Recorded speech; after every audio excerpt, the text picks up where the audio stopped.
All right, hello everybody. I'm State Senator John Cronin. Welcome back to episode 4 of Cronin's Corner. We've got a great guest here with us today, and I'm really excited to talk about workforce development. It's something I'm very passionate about, and in the region, there's just some really exciting things going on. So my guest today is Jeff Roberge, who's the Executive Director of the MassHire North Central Workforce Board.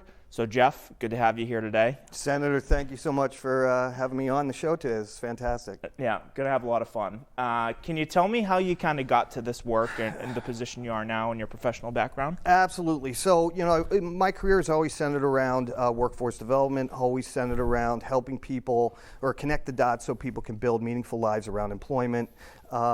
In my previous jobs, I originally came to the state and I worked for the Seven Hills Foundation. I ran all of their employment programs. Seven Hills Foundation is an organization that serves primarily folks with developmental disabilities, but they have tons and tons of different programs for the community. So I started my career there, focusing all our efforts on making sure that especially people with disabilities have access to employment programs, access to real work. From there, I transitioned to the Massachusetts Rehabilitation Commission. MRC is the state agency, vocational rehabilitation agency, that again primarily provides services to individuals in our communities with varying disabilities.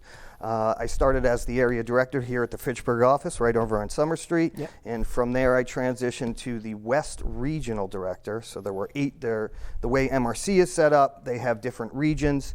So I was the West Regional Director covering the 8 field offices across the western part of the state.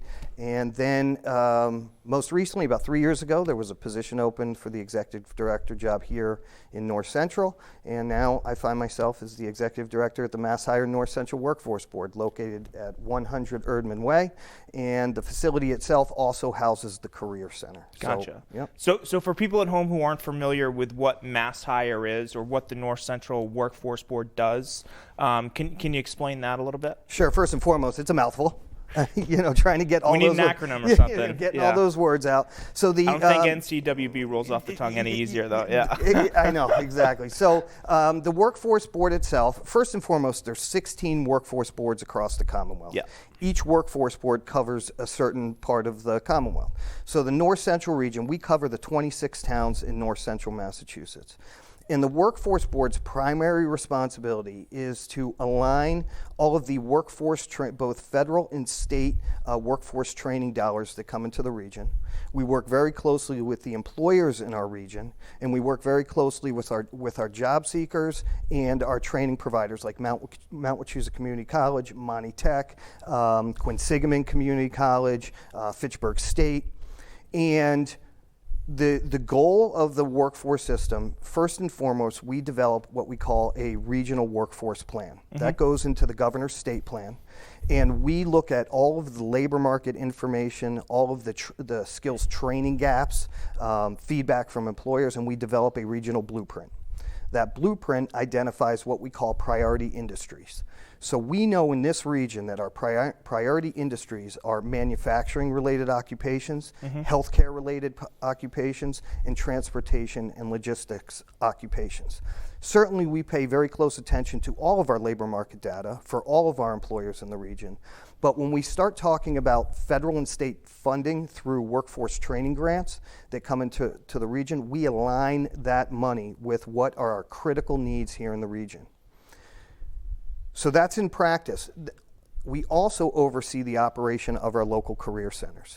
So the MassHire North Central Career Center, which is also located Erdman Way, the Career Center provides in-person as well as virtual job-related services. So and we oversee those operations. So we make sure that the money that comes in is being best utilized to serve the public. Someone who's interested in going to the Career Center. Yeah, so let me ask you this, right? Sure. I'm an 18 or a 19-year-old kid, and I walk through your front door. I'm going to sit down with one of your counselors and talk about the scope of your programs. What's available to that young person? First and foremost, someone comes into the Career Center and they can sign up to become what we call a member. It's a free service. All of the services that are provided at the Career Center are completely free to anybody in the community who is looking for some type of employment supports. And those services can range from just career counseling, talking about your work history, talking about your aptitudes, talking about what your interests are. taking part in, we can run a battery of different types of assessments for somebody who isn't really sure of what they want to do or what they may be good at, or the jobs they've had in the past as, say, a young person. How does that translate in, those skills? What I'm going to do next. What right? other occupations would align best with the skills that I have? Yeah. People can get access to resume development services. There's a variety of different workshops around interviewing skills, utilizing social media in an effective way, like things like LinkedIn, all of the newer technologies that are out there, how you can best promote yourself to employers. People that come in who may be interested in taking part in a training.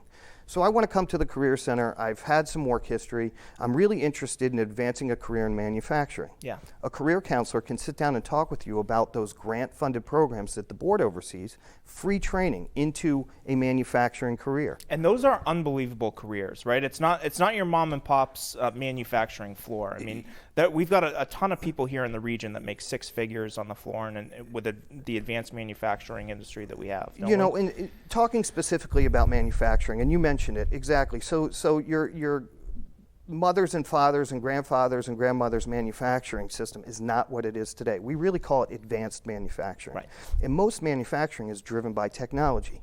So a lot of those training programs, people are getting trained in the utilization of robotics, automation, CAD programming. CAD programs, Right. CNC programmers, CNC operators, 3D, building things using the 3D machines, all of that type of opportunity for folks. And you're talking about not only a living wage, but a career advancement. It's a pathway to the middle class. It is a pathway to the middle class. And we have some incredible manufacturers in the region, biotech manufacturing, plastics manufacturing. So automotive manufacturing. I mean, there's a variety of opportunity for folks. All of our employers in the region are in a growth period, especially now. People are hiring left and right. And desperate for a workforce. Desperate for workers. So anybody seeking services at the Career Center have a ton of options.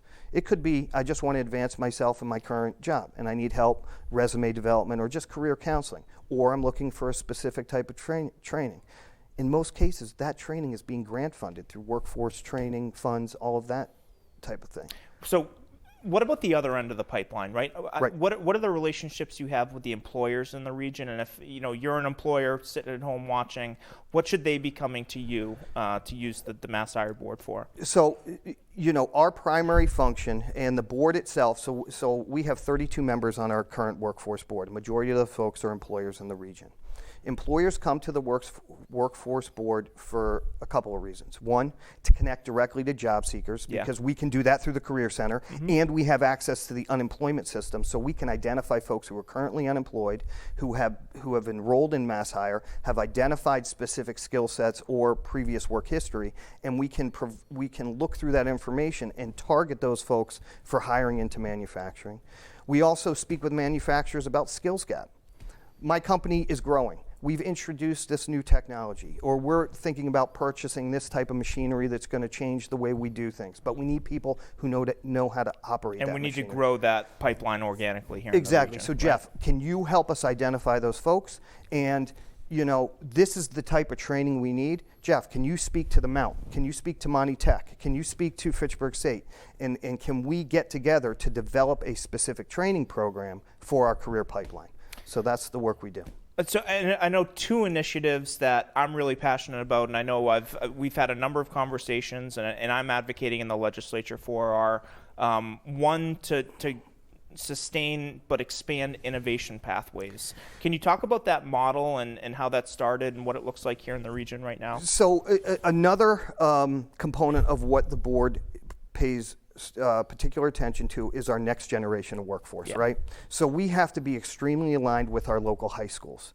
And we have relationships with our high schools who are also looking to look at that next generation of workforce. These potentially could be kids who aren't going on to four-year college, want to transition right into the workforce, and they work on a program called Innovation Pathways, where they are able to access through the board, through connection, through a funding mechanism at the state, to get access to new equipment, new training modules, curriculum, all of that sort of thing that they can bring into the high schools through what we call innovation pathways, get access to that machinery, get access to that curriculum, train the next generation of workforce. And they're doing that because they've worked through the board to say, okay, what are our priority industries? If we're going to apply for innovation pathways funding, what type of machinery would best be utilized to get those folks trained and into these jobs? Right. So we do that with several schools in our region. Most recently, Gardner High School, Fitchburg High School have applied and received innovation pathways funding. I believe Quabbin as well has received some innovation pathways funding. So.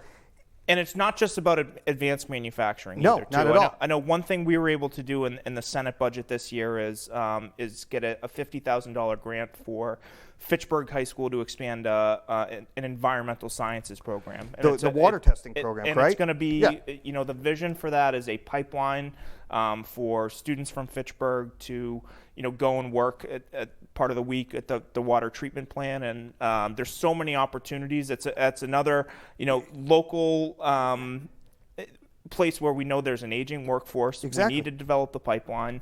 And I think, I give Principal Roach at Fitchburg High so much credit, but I'll never forget a conversation. He's a great guy. Great guy. But he said, hey, we graduate 300 kids from Fitchburg every year. Right. About 150 are going to go on to post-secondary education, whether that's at Mount Wachusett Community College or Harvard. And everywhere in between. Wherever. Right. But there's another 150 kids we are graduating and sending out into the world each year who are not going to have an opportunity or not going to pursue an associate's or a bachelor's. And I think where we're headed in the region and where we're going is that those 150 kids have access to some sort of workforce training. So you graduate, you get your degree from Fitchburg High School, but you've had an experience and been able to grow skills to enter the workforce and really a high-paying job. And there's so many opportunities for that locally.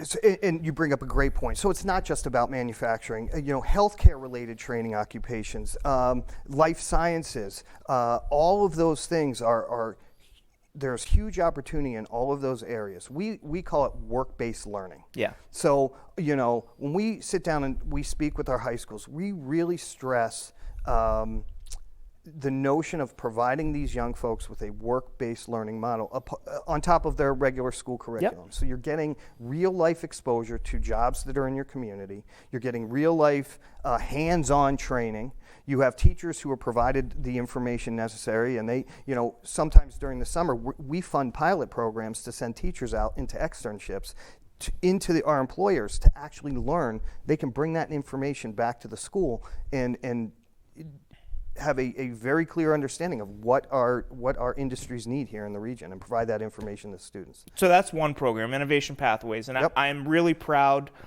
In the Senate budget, I sponsored an amendment that was actually that program was funded through private grants for the past 3 or 4 years. But this year we passed an amendment in the Senate budget to fund it at $1.5 million for the next fiscal year.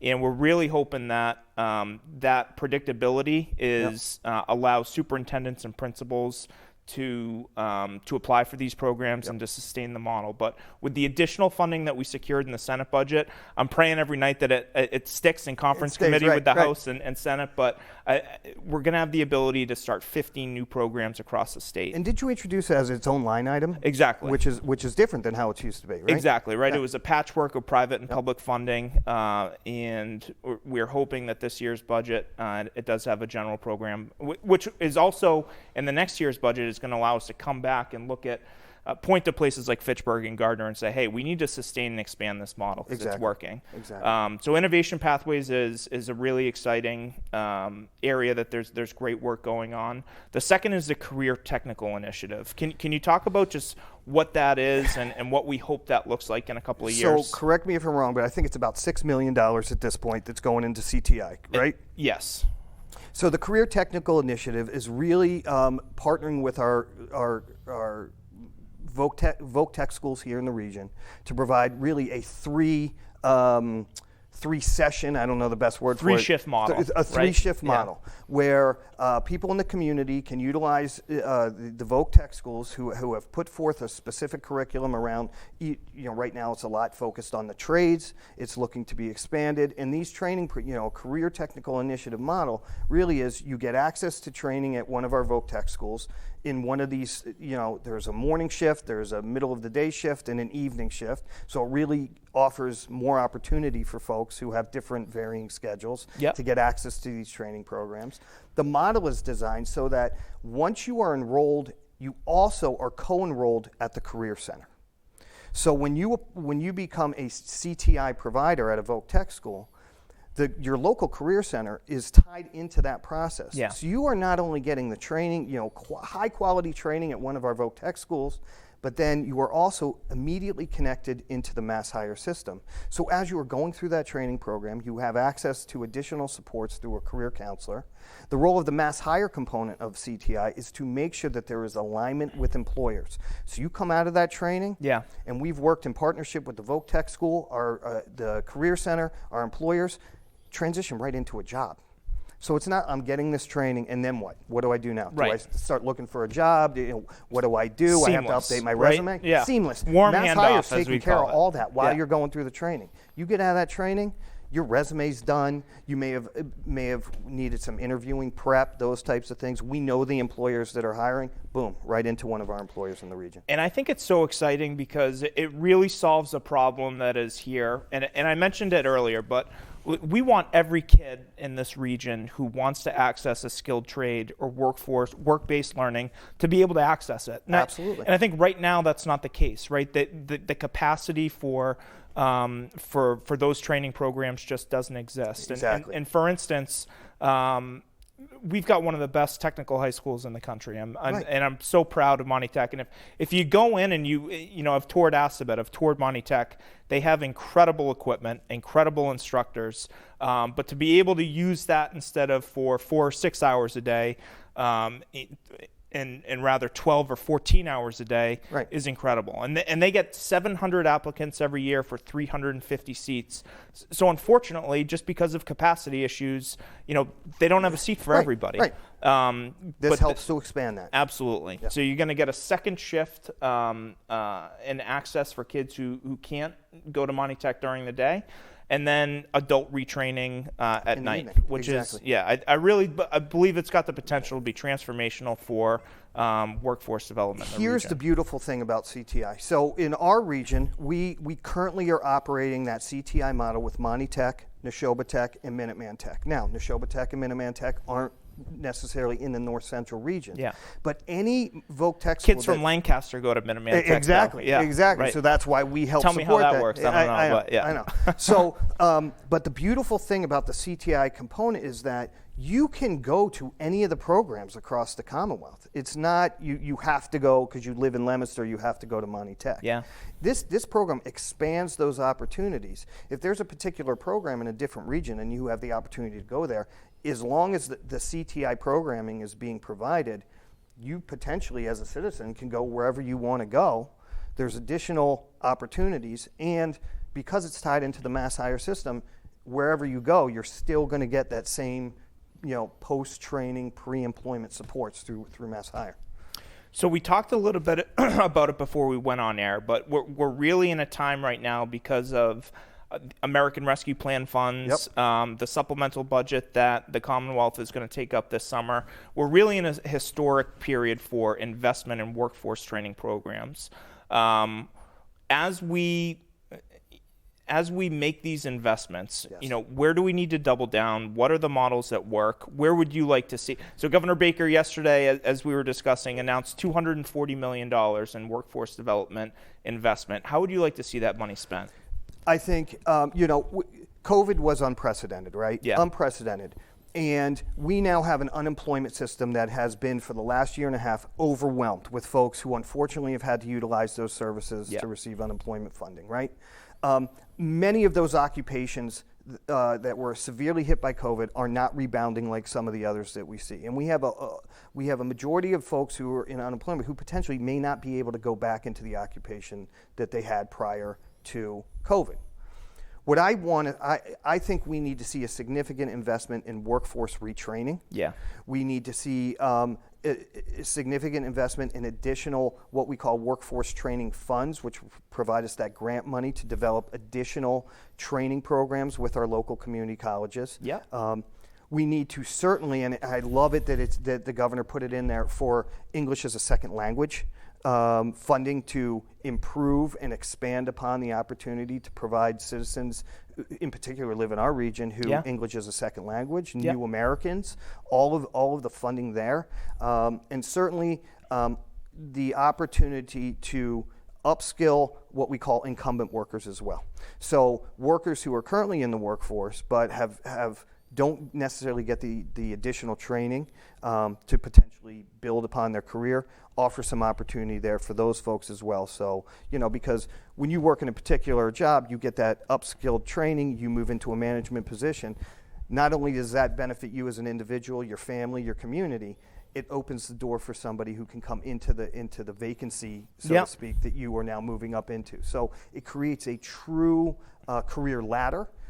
So it was wonderful to read that yesterday, that the governor is heavily committed to our workforce development system. It's unprecedented. Right. In the years I've been doing this, I've never seen this amount of opportunity to really expand the system. And I believe these are the best investments we can make, right? I mean, it's economic opportunity, it's economic growth.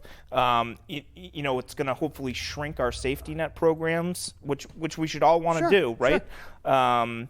And it's very exciting. And the more I talk to different people, and I don't care what problem we're talking about, right? I was on a call yesterday and there's an emergency department boarding crisis for kids in the Commonwealth. Right. And it's terrible and it's heart-wrenching. And the state is making investments to try to fix it, right? There are 300 inpatient psychiatric beds that are going to come online in the next fiscal year. But the problem is, how do we staff it, right? And we can't solve any of these problems if we're not taking a deliberate look at building a workforce pipeline to address healthcare shortages, right? I mean, we have an older population. We have people, baby boomers who are, the amount of healthcare related occupations that are needed in our region and across the state is a significant amount of opportunity for folks who are interested in going into healthcare. And that was my question to the board, or the experts yesterday. Where is the shortage most acute? And they said everywhere. We need psychiatrists, psychologists, nurse practitioners, caregivers, social CNAs, workers, PCAs, across home the health board. aides, Right. Substance use mental health counselors. We recently, in this region, we are just introducing we received a healthcare hub grant, roughly $375,000 specifically targeting our healthcare industry here in the region. And we're doing it with 5 different training programs. We've partnered with Haywood Hospital in Mount Wachusett on CNA acute care for acute care nursing. We've partnered with Leominster Clinton Hospital and Mount Wachusett, again with CNA. We're working with Open Sky, which is a large human service agency who's developed a consortium of all of our human service agencies in the region around substance use and mental health training. So we know that there is huge potential for workforce development in the healthcare industry, and it really is a community need. Absolutely. So the health of our community is dependent on making sure that we're training a workforce to serve everywhere from mental health related diagnoses to hospital related care, in-home care. Telemed is a big thing now. So a lot of folks, and it's here to stay. It's here to stay, right? So folks who need those services in their homes. And making sure that we provide a quality workforce there. So huge opportunity and a huge need. So we've talked a lot about the opportunities, and I think it's really, again, we're in agreement. This is an exciting time to be in the workforce development space. Can you talk about some of the historic challenges and the challenges that you and the board face right now? What are those barriers that prevent people from accessing these opportunities to be successful in a training program, and how can we get at that? I think, historically, some of the barriers centered around technology. You have folks who, in particular in the North Central region, you have folks who live in rural communities. They, A, don't know the services exist, and B, don't necessarily, historically you had to come in to a career center or do all those things. We've introduced advanced tech where we can do everything via Zoom. We can meet with folks in their homes. Counselors can connect with folks in a variety of different ways. So one, access to services. Two, I think historically the workforce development system, in particular the boards and the career centers, didn't do a good enough job with what I call marketing. Yeah. Getting out there and actually letting people know in a variety of different formats that there are these services available, that they're free, and that you make it easy for folks to access them. I think another challenge, and we've done a better job with this, we need to make sure that we're aligning ourselves with our sister agencies, Mass Rehab Commission, Department of Transitional Assistance, Mass Commission for the Blind, all of the different other agencies who... This is something we say in our office all the time, right? We got all these people trying to row in the same direction, but they're blind to everybody else. Speeds. Yeah, one's exactly. up, one's down, one's going this way, one's going that way. Exactly. So, making sure that we have what we call memorandums of understanding, that we are well aligned at our local level with all of the different programs that are out there. Not only well aligned, so we're not duplicating cost, that we're sharing, there's a referral system for someone who would be best served by a particular agency, and beyond the state system, the Mass Rehab and the DTA and the MCB and unemployment and all that, are community social service agencies that work on food insecurity, that work on housing, that work on child care. One of the biggest challenges right now for a lot of our workforce, in particular females who want to get back into the workforce, childcare. And isn't that the biggest population, right? Single mothers are excluded from the workforce more than any other group? Roughly half. I don't have the specific data as of today, but we closely monitor what we call initial claims and then continued claims through the unemployment system, right? And I want to say almost half of continued claims right now are female. Yeah. In our region. Why? And I attribute it to certainly some of the occupations that haven't bounced back, but childcare, huge. So workforce development doesn't just, for what we do at Mass Hire, doesn't just center around those training programs and help someone find a job. But I firmly believe you need to make sure that you can assist somebody or have relationships with all of those other social programs. Yep. So that it's a holistic approach to getting somebody to that career, getting somebody to that secure life that they can build here in the region. I mean, right? Isn't that what it's about? Absolutely. Making sure you move to North Central, you have opportunity for career advancement, you have support around some of your issues related if you need it for housing. There's child care and good schools for your good school system. The school system, provides an opportunity for all learners, depending on whether you're going on the 4-year, whether you're going to enter into the workforce. Yep. So, from a board vision, our goal is to make sure that we are in communication and aligning all of those programs. Because, at the end of the day, I live in this region. My kids are in the school system. I have friends and family. I want to see our communities a healthy, vibrant place. I want people to move here. Yep. And know that they can come here and get a great job or get access to training and have a great education experience in whatever that looks like for you. So. Well, Jeff, thank you so much. Thank you. I had a great time. It was great. It was a lot of fun, and there's a lot of work in front of us to do. So absolutely. Thanks Senator, for everything you do for the region, and have you back on soon. I want to get up to Gardner and get on your show. That's when I know I'll really have made it. I'll talk to Kevin. I'll get you up there, and hopefully at the end of July we'll do something fun up in Gardner. Awesome. Good stuff. Have a great weekend. Hey, thank you.